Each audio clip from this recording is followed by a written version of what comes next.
Bom dia, irmãos. Momento da nossa devocional e peço que vocês, se tiverem algum pedido de oração, manda para a gente, algum agradecimento, manda para a gente também.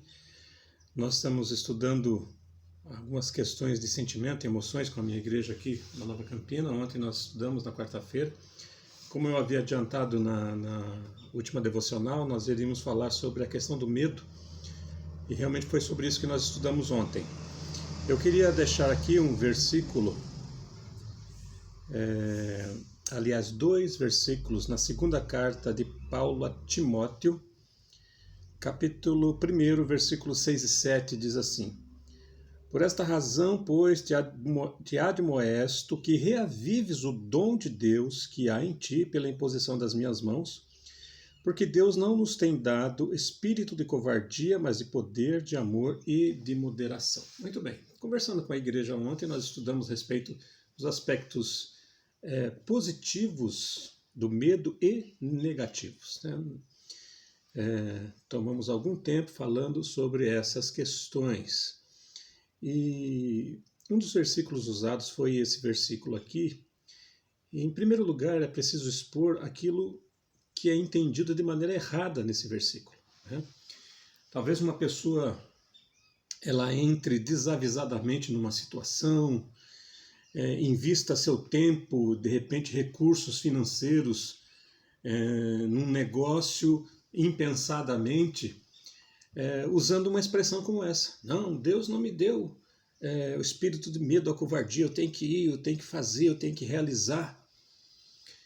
E isso pode resultar em problemas muito maiores, né? Então, o versículo aqui ele não se presta ao papel de taxar o cristão, o filho de Deus, como alguém inatingível, como se fosse um super-herói da fé, que basta enfrentar as coisas e tudo correrá de acordo com aquilo que ele determinar. Não é nem um pouco aquilo o que o texto está querendo dizer. Então não use esse texto como pretexto para fazer coisas impensadas que podem trazer prejuízo para a sua vida. No entanto, é bem verdade, o texto está dizendo aqui para nós que Deus não nos tem dado espírito de covardia, mas de poder, de amor e de moderação, né? Bom senso e equilíbrio.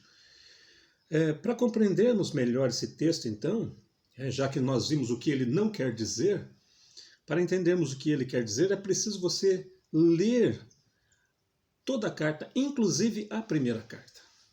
Paulo chama essas cartas ao pastor Timóteo de exortação, né? Ele vai falar aqui na primeira carta, né, sobre ter deixado Timóteo em Éfeso para corrigir a igreja, para ensinar a igreja que estava lá, né?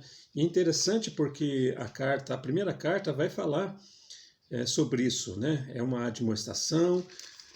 Paulo vai falar para Timóteo, por exemplo: ninguém despreze a tua mocidade, aplica-te à leitura, tenha cuidado de você mesmo e da doutrina, combate o bom combate. Na segunda carta, Paulo vai falar: eu lembro das suas lágrimas. Ou seja, essa carta ela chega às mãos de Timóteo no momento em que muito possivelmente Timóteo está enfrentando lutas dentro da igreja, a ponto até de, quem sabe, querer abrir mão do ministério.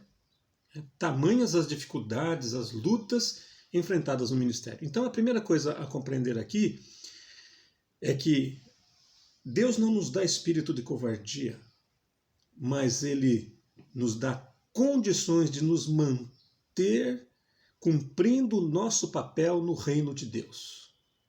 Então, primeiro ponto, isso não é só para pastores.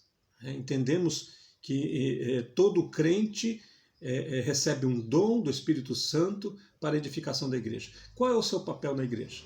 Alguma coisa tem amedrontado você de exercer o seu papel no reino de Deus? Então esse é o primeiro ponto.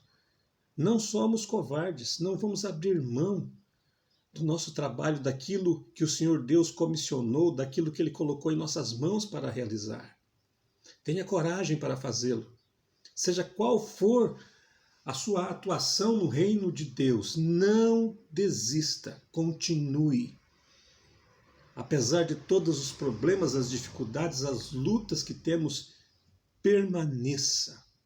Deus te deu condições, dons para realizar seu papel no reino dele. Uma segunda questão aqui é que nós não devemos temer medo do sustento ou da falta dele. Vivemos dias muito difíceis do ponto de vista econômico. Muito difíceis. Pessoas perdem seu emprego, empresários fecham seus negócios, mas nós, filhos de Deus, não devemos temer a falta de sustento. Cremos num Deus da providência, cremos num Deus que nos mantém, que cuida de nós. Não tenha medo da perseguição com relação à igreja. Satanás tem tentado contra a igreja desde sempre, desde a criação do mundo. Ele tentou contra Jesus, foi derrotado. Derrotado que é, agora volta às suas garras contra a igreja. E isso se mostra com todo tipo e forma de perseguição, seja perseguição religiosa e política em outros países, seja a igreja virando motivo de piada em nosso país. Não tema isso. Não tema ser crente no contexto que você está, na faculdade, no seu trabalho, na sua vizinhança. Não tema ser fiel ao nosso Deus. Paulo vai continuar orientando Timóteo aqui. Fortifica-te na graça que está em Cristo Jesus. Procura se apresentar como obreiro aprovado. Continua naquilo que você aprendeu.